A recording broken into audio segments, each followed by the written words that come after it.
2 months ago. My husband of 3 years, Dan, asked me to accompany him on a trip that he was taking with his high school buddies. It was an informal trip that they were organizing themselves as a reunion of sorts, so I agreed.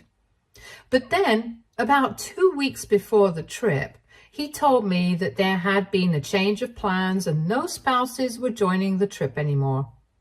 I was a little disappointed, but I didn't think too much of it because I believed him. Later on, I found out that he had lied to me, and I immediately filed for divorce because I also found out that coincidentally, he had been spending all his time with his high school ex while he was on the trip. I found out about it because Amy, one of his friends from high school, reached out to me on social media on the third day of the trip and told me that Dan had been spending all his time with Rachel, his ex. And even though it was none of her business, she wanted to let me know because a couple of hours before she sent me that text, she had seen them sneak into Rachel's hotel room together while everyone was out. And she did not get a good feeling about this, so she felt like she had to let me know. I was shocked because I never expected Dan to cheat on me, since we were in a relatively happy marriage and weren't even having any problems. I didn't know what to say to Amy, so I didn't reply. But I decided to call Dan up because I was desperate to believe that this was not happening. When I called him, he sounded pretty drunk, but I still asked him if he was having a good time before jokingly asking him if he had any high school exes on the trip as well. He seemed a little shocked by that question and went silent for a few seconds. But then he just laughed it off and told me that he had only dated one girl in high school and she was not there, so I had nothing to worry about. Until that point, I had been willing to believe that maybe Amy was just trying to prank me, or maybe she was trying to stir up drama. But when he lied to me and told me that his ex was not even on the trip, I knew that Amy was telling me the truth. I hung up without saying anything else and immediately started packing my stuff so I could move in with my parents. I didn't want to think about what was going on, so I chose to cope by keeping myself occupied for the next couple of days. The very next day, I spoke to my brother, since he's a divorce lawyer himself, and after explaining the entire situation to him, I told him that I wanted to go ahead with the divorce. My brother had been a bit skeptical about filing for a divorce because he thought I was being too quick to file for divorce. And right now, that's the problem that Dan has with this as well, that I'm throwing our marriage away too quickly. I had found out about Rachel being on the trip on the third day when Amy had texted me and he came back home 3 days later. By then, I had already moved out and was staying with my parents, and I had already spoken to my brother and was planning on going ahead with the divorce.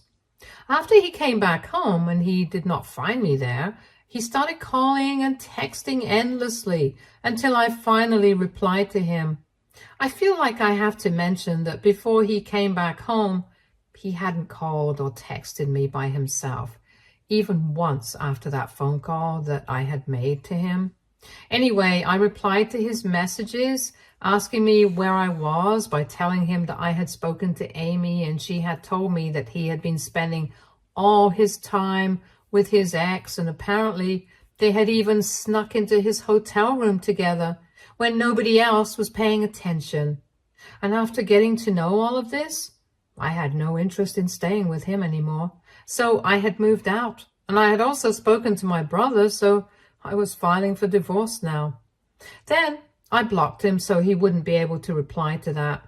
But he showed up at my parents' place in the evening and started begging them to let him meet me. I had told my parents that I did not want to see him if he came, so they tried to get him to go away, but he refused. So eventually I agreed to speak to him just so that he would leave and stop bothering my parents. When he saw me, he immediately went down on his knees, started sobbing, and told me that he had screwed up and he knew it, but he just wanted another chance to make it right. The fact that he was not even bothered to deny anything broke my heart. And I told him that I didn't want anything to do with him anymore. But before I could say anything else, he told me that nothing had happened in the hotel room and they had only been there for a couple of seconds so she could borrow some cash from him. And since he had left his wallet in the room, they had to go back for that. He claimed that Amy must not have seen them come back, which is why she thought that something fishy was going on. But the only reason he had come to apologize to me was because it was true.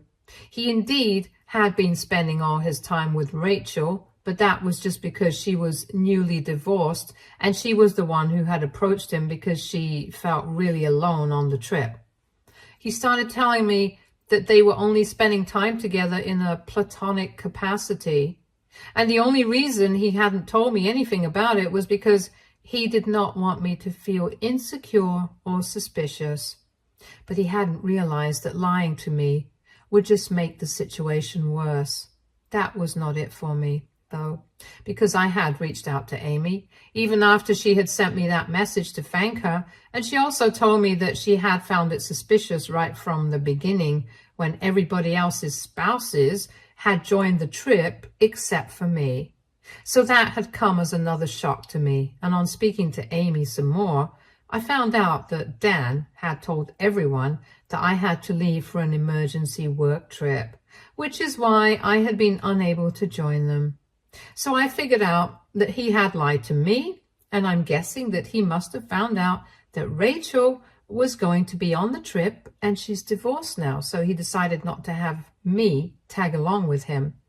So I brought that up as well while he was trying to tell me that it was all platonic with Rachel, and he did not deny it. He told me that he had indeed known that Rachel was divorced now, and that was a huge part of the reason why he did not want me on the trip. But it wasn't because he wanted to hit on her or whatever. He claimed that he was only avoiding the awkwardness on the trip by having me join them while Rachel would be there as well, since they had a very long relationship and an abrupt breakup. So that's why he knew for a fact that having his wife and ex on the same trip would be really awkward for him, and he did not want that because he wanted to have fun. And then he told me that even if they were hanging out as friends on the trip, he was sure that he was never going to see her again because she was a gold digger. Apparently, she had made him pay for every little thing on the trip, and if he would hesitate, she would bring up her sob story about her terrible divorce and how she just wanted a break from all of that, so that she had joined this trip at last minute in spite of the fact that she had been a stay-at-home mom and didn't have enough money of her own. He felt bad for her, so he had allowed her to treat him like her personal bank. But after this, he was sure that he was not going to stay in touch with her, even platonically. While he was telling me all of this, he was still on his knees and extremely emotional, so even I was finding it very difficult to keep my emotions under check. I didn't know what to say to him, so I just told him that I needed some time to think about things. But in the meantime, I wanted him to leave. Initially, he didn't want to leave and kept telling me that he was not going back home without me, that he loved me and he couldn't live without me. But somehow I convinced him to go away so I could think about everything for myself. It's been 5 days since then, and I've spoken to my brother about it, and he has put the process on hold for me. So we haven't yet filed the divorce petition, but it's ready for whenever I want to go through with it. The thing is, right now, I don't even understand what I want to do. It's true that I don't have anything apart from Amy's word to go off on, but that can be fixed if I just speak to a couple of other people who are on the trip and ask them if whatever Amy has been saying was true or not. I haven't done that because I don't want to get other people involved at the moment. It's also true that Dan and I have had a happy relationship so far. Maybe he's right. Maybe I shouldn't throw it all away over something like this, and I don't know. We could try marriage counseling or something. The problem is, I just can't imagine myself moving on from something like this because he lied to me repeatedly. That's what just doesn't sit right with me, because there was nothing going on. Why would he lie? I don't understand what to do. I don't want to be the bad guy here, but I'm so confused. AITA for wanting to divorce my husband over this? Edit. For those asking, Amy is very trustworthy. Dan has very few friends from high school who he's in touch with on a regular basis, and Amy is one of those people. She was even there at our wedding and has known me for many years, so she has really no reason to lie about anything that she said. Apart from Amy, Dan has 2 other friends from high school that he is in touch with regularly, and I was planning on asking them about what he was up to on the trip, but I found out that neither of them had been on the trip because they were busy with work. So unfortunately, it seems like I'm just going to have to go by Amy's word. But I trust her, and besides, Dan himself has confessed to everything, so why would I doubt her? Anyway, this is not about whether Dan is telling the truth right now or not. It's about the fact that he has lied in the beginning, and that's what has messed it all up. Update 1. Hi, I have made up my mind and I'm going through with the divorce. It's been a couple of days since I posted and I thought about everything. But the bottom line is, I don't think that I can just forget that this happened and pretend like everything is fine. He lied to me. Not just one thing, but about so many things. And I've had issues with cheating in the past. He knows that very well. So I do have trouble trusting people, but I've given him 5 years of my life, and so I trusted him wholeheartedly. But I can't deal with this. I had always known that he had a soft spot for Rachel because he used to talk about her a lot when we initially started dating. It was not surprising because she had just gotten married at the time. They had only been broken up for 3 years back then. But I thought that with time he would have gotten over her. And eventually, the longer we stayed together, the less he talked about Rachel or anyone else. So I thought that he must have moved on from her. He didn't. And I just feel like a fool now. I've been speaking to Amy about all of this because I don't want to talk about this to any of my friends, and she's the only person who already knows. And she has told me that even though Dan has been a good friend to her, she can't deny the fact that he screwed up on a colossal level. I also asked her if him and Rachel had been in their room for only a couple of seconds, because that's what he had told me. But she said that she had kept track of their coming and going, and she was 100% sure that they had been in the room for more than half an hour. She even got her husband to vouch for that, since she had mentioned it to him as well. And yeah, I don't think they were lying. They wouldn't even stand to gain anything from lying about something like this, and that's all I needed to know to cement my decision. So I've said everything that I needed to say to my brother, and he's going ahead and filing the petition tomorrow. Dan has been texting me from a burner phone, and I haven't blocked him yet, but after tomorrow, I will. I've been finding it very difficult to come to terms with all of this because 5 years is not a short time to spend with somebody. But after what happened, I realized that those probably didn't mean as much to him as they did to me. And it hurts so bad that I can't even begin to explain what I'm going through right now. I'm just lucky that I have my family by my side right now, and soon enough, when I talk to my friends about this, I'm sure that they will be with me as well. I just hope that the divorce is drama-free, because that's the last thing that I need to deal with. Update 2. I finally spoke to my friends about it, and they have been very supportive of me. They think that I'm on the right path because after I explained the situation to them, they told me that his behavior was very fishy. The fact that he had found out that Rachel was joining the trip last minute, and that's why he had made me back out of the plans, and then he had lied to me about spending time with her or her being there. It was just overall weird, and I made the right choice by leaving. I had been worried so far that I was overreacting and that one incident couldn't be enough to ruin 5 years of marriage. But it is, and I'm not overreacting. So I chose to reply to the messages that Dan had been sending me from his burner phone as well, and I told him that I had made up my mind. There was no changing it anymore. I told him that I had thought about it long and hard and I couldn't move on from something like this, so he had better stop texting me. I was also worried that he would show up again to talk to me in person, so I told him that right now I didn't even want to see him, and if he really wanted me to forgive him, then he should just stay away and let the divorce take its course. Then I blocked his burner number as well, but he decided to send me messages from a new account that he created on Facebook. He told me that I couldn't just throw away 5 years of marriage over one stupid little mistake, and he insisted that even though he had lied, it had been for my own good because he did not want me to get insecure. And he did not want me on the trip because he didn't want things to become awkward. He had already said these things and I didn't think that it made a difference. But then he told me that everything had been platonic between him and Rachel, and I just needed to trust him on that.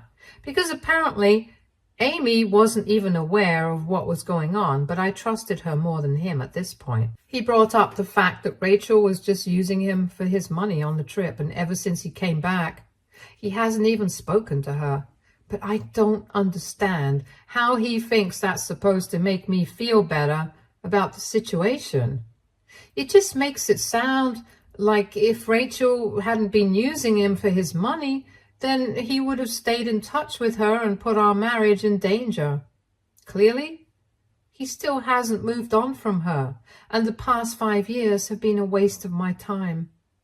Anyway, I did not reply to his messages and I just blocked that account. He has already been served. I'm assuming, and in a couple of weeks, he's going to have to respond to the petition.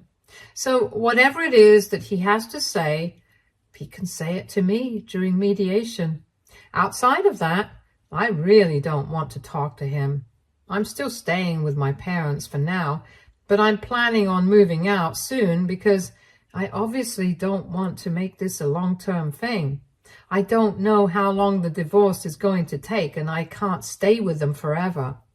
They have told me that I'm welcome to stay with them for as long as I want to, but I need my independence, and I haven't stayed by myself in a really long time.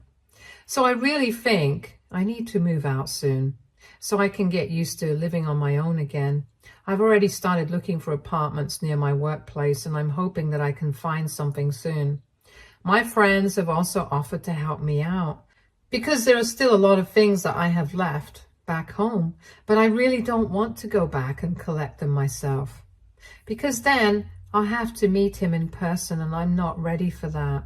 So I've spoken to a couple of my friends, and they've told me that if I want them, they are going to go and bring all my stuff and help me move out permanently. I've been on the fence about it for now because I don't know how Dan is going to behave with them, because in the messages that he had sent me, he sounded pretty annoyed with me. That's also a whole thing. I don't understand why he's annoyed about it when he really should be sorry for lying to me about so many things. His being annoyed makes it feel like I'm the one who's overreacting and he's being perfectly reasonable here. Initially, he had been very sorry about everything, but as soon as I told him that I was not going to change my mind, his attitude towards me changed as well. I guess that just shows that he wasn't really sorry about anything in the beginning. He was just upset that he had been caught red-handed. It also makes sense because I found out recently that he has also cut Amy off after saying some pretty nasty stuff to her and her husband in an email that she forwarded me. He accused them of stirring the pot and trying to create drama by reaching out to me, even though she was just telling me the truth about him. Amy was very upset about it because they used to be very close, but obviously she can't just stand by and let him screw me over because it's wrong. And I told her not to feel too bad about it because she chose her morals over her friendship, and that's what made him so upset. because she chose her morals over her friendship, and that's what made him so upset. So it really doesn't matter. Update 3.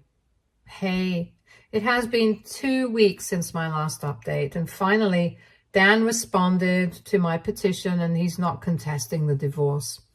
We might not even have to deal with mediation because he's agreed to all my terms. I found it kind of shocking at first because it's not like we haven't had any contact in the past 2 weeks. I had mentioned in my previous update that I wanted to move out of my parents' house, but unfortunately, I haven't been able to find a suitable apartment yet, so I've still been staying with them. And a couple of days after my last update, he showed up again, and this time my parents were not at home. They were out for dinner, but I hadn't accompanied them because I was feeling very low. I wish I had gone out with them though, because then I wouldn't have to deal with him. Obviously, I did not let him in when I realized that it was Dan standing outside the door, and I told him that I wanted him to leave because I had nothing left to say to him anymore. But I don't know why. He has these weird ideas that he can win me back with some grand gestures. That's what happened the last time that he visited too, since he went down on his knees and started sobbing like he was in a film. I almost fell for it. But that was just because I was still having a hard time dealing with the truth, which is not the case anymore. This time, he decided that he was going to stand outside my door, and he even told me that he would stand outside all night if that's what it took for me to forgive him. He made all these declarations of how much he loved me and told me that I was making a huge mistake by letting him go over something stupid like this, because apparently nobody could ever love me more than he did. And the whole thing with Rachel had just been a mistake on his part, but he was willing to change. All I had to do was forgive him. But I told him that I didn't intend to forgive him, so it would be better for him if he left. I wasn't even taking him seriously.